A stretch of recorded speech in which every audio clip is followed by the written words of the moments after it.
Hey folks, welcome to the Car DIY channel. Today we're doing a simple oil change on the most hated car on the American freeway, the Toyota Prius. Now when I first got this car, everybody was telling me, oh, you can't work on them. These things got to go into the dealership, and unless the flux capacitor in there goes bad, you can pretty much do everything on here. Even that hybrid battery in the back that everyone was saying, oh, it's $10,000 to replace them. It's not, and you can do it in your garage. But today we're doing a simple routine maintenance. We're just doing an oil change. So you're going to see here what I use for this car. I don't use my jack.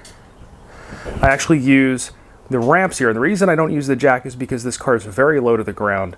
I can get the jack under, but it's a pain, and these are easy. So we got the car up on the ramps. We've got blocks underneath the rear wheels to keep it from rolling back. We've got the car set in park, and now we're up underneath the hood. We've got the hood popped. Oil filler cap is right there. Some people find it tricky to pour in there, but if you got a good funnel, you should be fine. And everything else is underneath the car. Now this is the oil I've been using in this car. I've done dozens of oil changes on it with this oil, and I've just been using the Amazon Basics oil and K&N filters. Get them both on Amazon. I found them cheaper there than most other places. I've got a link down in the description below. You can also pick this stuff up at your local auto parts store. So now let's get underneath the car. So getting up underneath the car, you can see there's actually a panel here, and that panel hanging down is an access panel that gets you up into where the oil filter and the oil drain plug is. There's a couple little pop clips there. You just pull the little ends out and the whole panel falls down. Now you can see even here with these ramps, I can't fold the panel all the way down without it hitting the ground, but I do kind of wedge it in there, and now we're going to move the oil drain in there, and we're going to get it all drained out.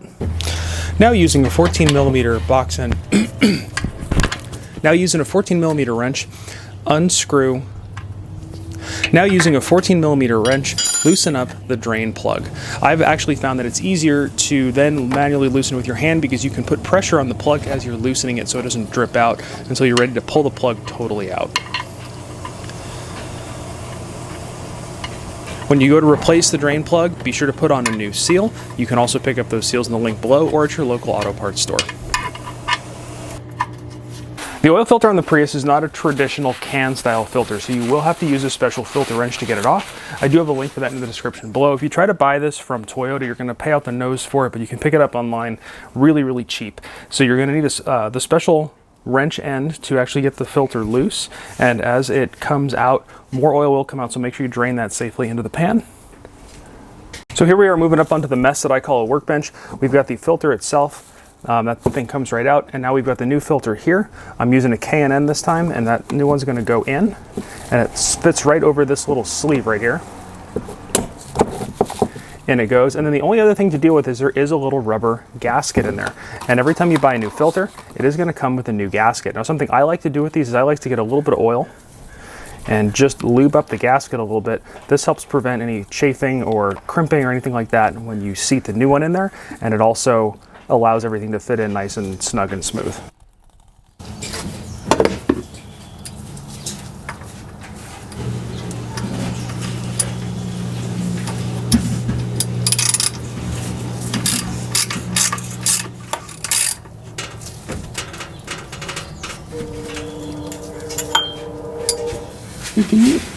Now remove the oil cap. You can just turn that off with your hand and throw in a funnel. Now you'll see online all sorts of funnels that are sold just for Priuses because people apparently think these cars are special, but they're not. You can use a regular funnel, steal it out of the kitchen if you want, just don't put it back, and you're good to go. The other thing I like to do on my cars is I like to go up here and just write the oil capacity up here. And this is because I always forget, and now I'm covered in oil and I don't want to go and pull the user manual out, so I write it up here. Most of my cars I use a label maker, make it a little nicer. This car, not going to win any car shows anyway, so I just Sharpied it. So we're going to go ahead and add the oil. This one takes 3.7 quarts. Another thing I like to do is if I'm using one of these big jugs, I'll put a mark on it where that 3.7 quart, or depending upon what it is, line. So that way when I'm filling, I can easily reference how much I've put in, how much more I have to go. So let's go ahead and fill the car up.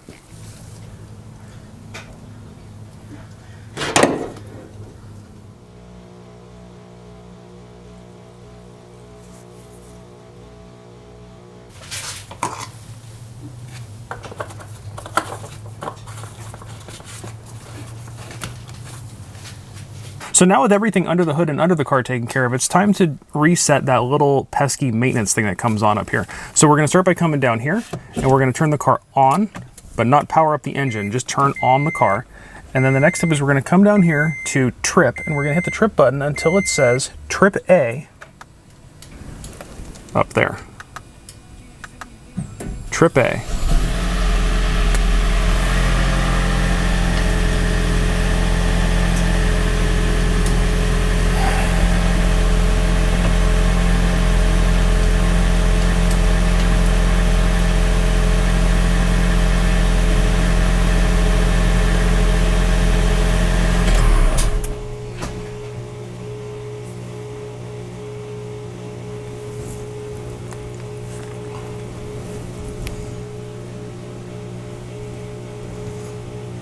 Okay, so now we're inside the car. We've already done everything under the hood and under the car. We're gonna reset that pesky little maintenance light up here. And how we do that is first we get in the car and we push the on button. We don't push the brake in, we just put this on without actually starting the engine.